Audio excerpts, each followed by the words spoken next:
Bismillahirrahmanirrahim.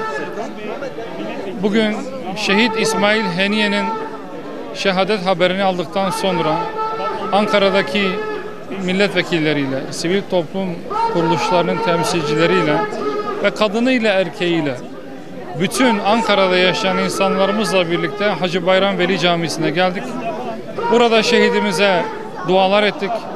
Katil İsraili Siyonizmi lanetledik ve belki dirilişimize, vahdetimize, birliğimize ve gücümüze güç katar ümidiyle dualarımızı ve Kudüs'e olan biatımızı yeniledik.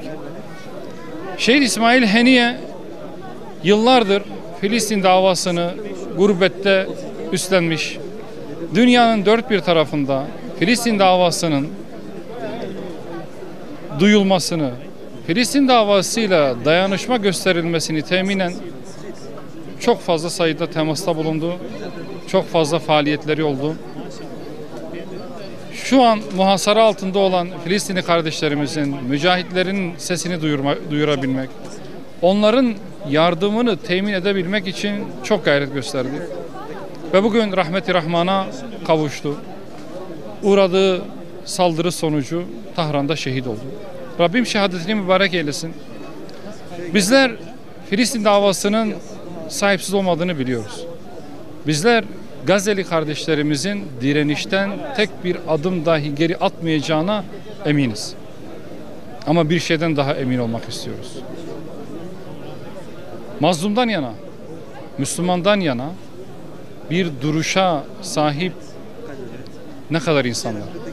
Müslümanlar bu konuda ne kadar duyarlı, ne kadar bilinç sahibi, ondan da emin olmak istiyoruz.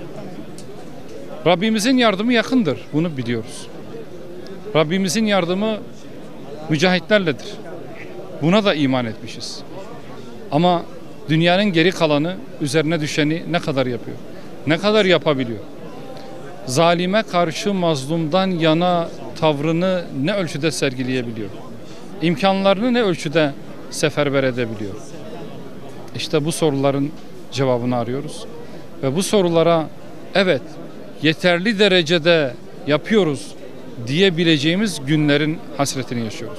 İnşallah İslam ümmeti olarak, Müslümanlar olarak, hür dünyanın vicdan ehli bütün insanları olarak Gazze'nin kurtuluşuna ve Siyonistlerin helak oluşuna inşallah hep birlikte şahit olmak istiyoruz.